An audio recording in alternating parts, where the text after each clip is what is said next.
Butuh waktu beberapa detik untuk menyelesaikan kalimat ini. Sekitar 55 bayi akan melahirkan ke dunia ini. Dan mungkin 55 orang dewasa juga. Begitupun dengan... apa? Tunggu dulu. Oh, seharusnya dilahirkan bukan melahirkan. Oke, artinya beda ya. 55 bayi akan dilahirkan ke dunia ini. Itu berarti 360.000 bayi per hari. Jumlah yang banyak.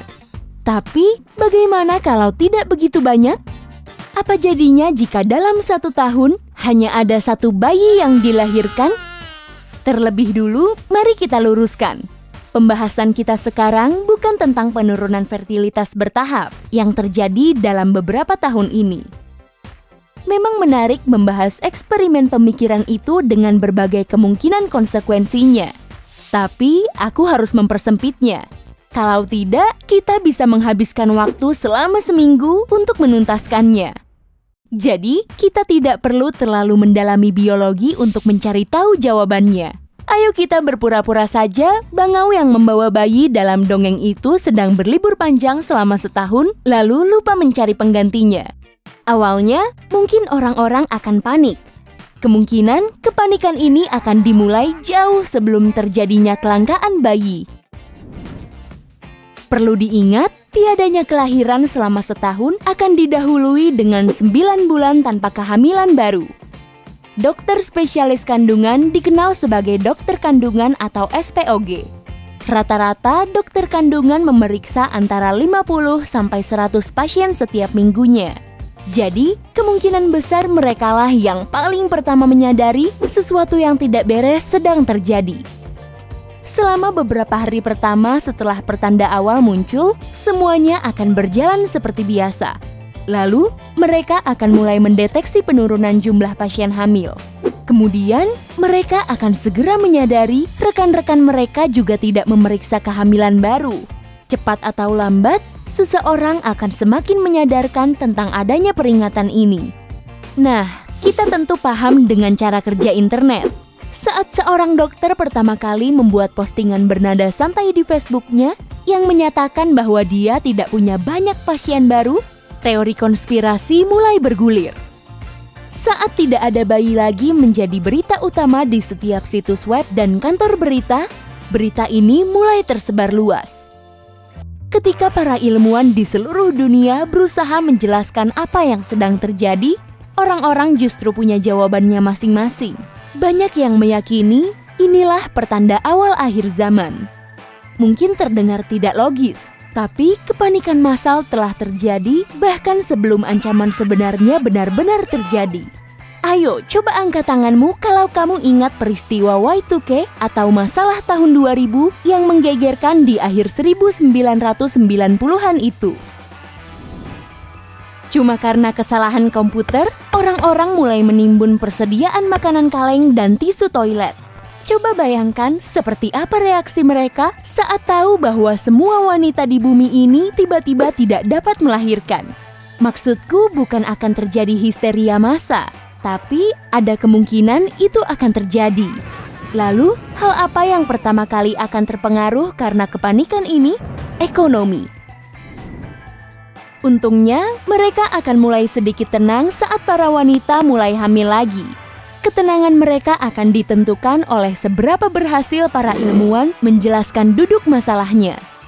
Oke, mari kita bersikap optimistis dan anggap saja gurita ruang angkasa yang mendalangi semua masalah ini telah tertangkap. Disinilah kita memasuki bagian kedua dari eksperimen pemikiran kita.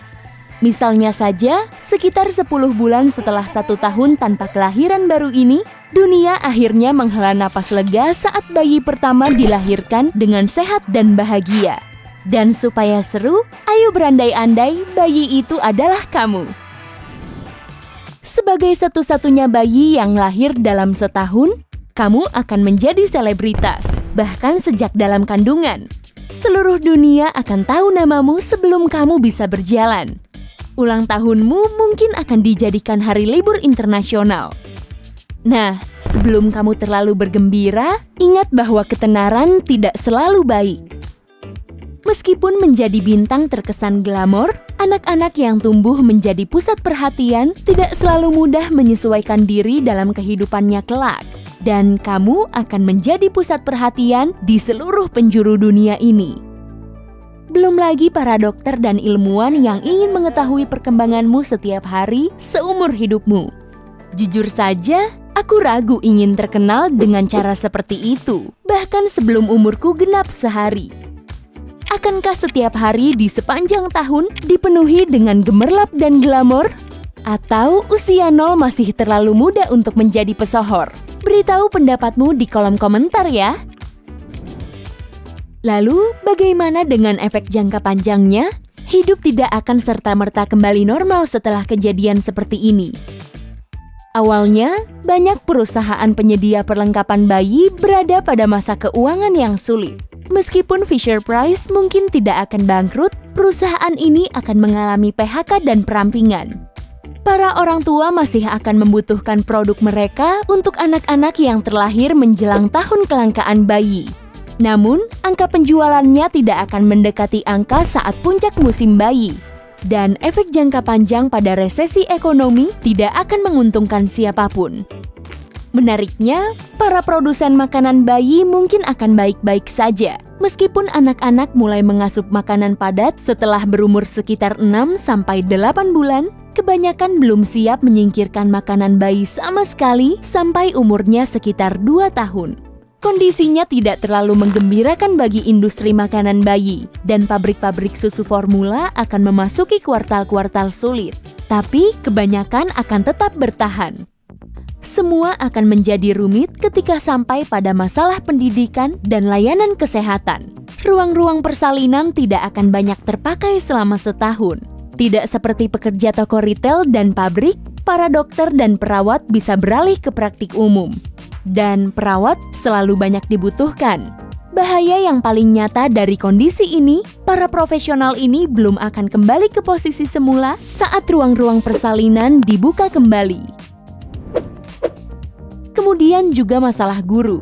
Sekolah-sekolah mungkin harus menghadapi kelangkaan siswa jauh lebih lama daripada yang lain. Setiap tahunnya selama 12 tahun, sekolah-sekolah di seluruh dunia akan kehilangan satu kelas siswa. Di kelas yang nyaris kosong, masih akan ada sedikit siswa. Mereka ini para siswa yang tinggal kelas atau loncat kelas di sekolah dasar. Namun, jumlah siswa ini tidak sebanding dengan ratusan guru tambahan yang bekerja. Ini dapat mengakibatkan kinerja para guru menurun, yang berpotensi mengganggu sistem pendidikan di tahun-tahun mendatang. Tapi menurutku, itu tidak akan terjadi. Perlu diingat, sistem sekolah memerlukan waktu sekitar 5 tahun untuk mengantisipasi gelombang itu. Sedangkan perguruan tinggi membutuhkan waktu hampir 20 tahun. Jadi, jika mereka tidak siap dalam jangka waktu selama itu, penyebabnya ya karena mereka tidak berusaha. Kelebihannya, persaingan masuk kampus impianmu akan lebih mudah. Halo Stanford! Hey, jika kamu belajar hal baru hari ini, klik tombol suka di video ini lalu bagikan pada teman-temanmu. Inilah beberapa video menarik lainnya yang bisa kamu tonton. Klik saja video di salah satu sisi layar. Dan ingat, tetaplah di sisi terang kehidupan.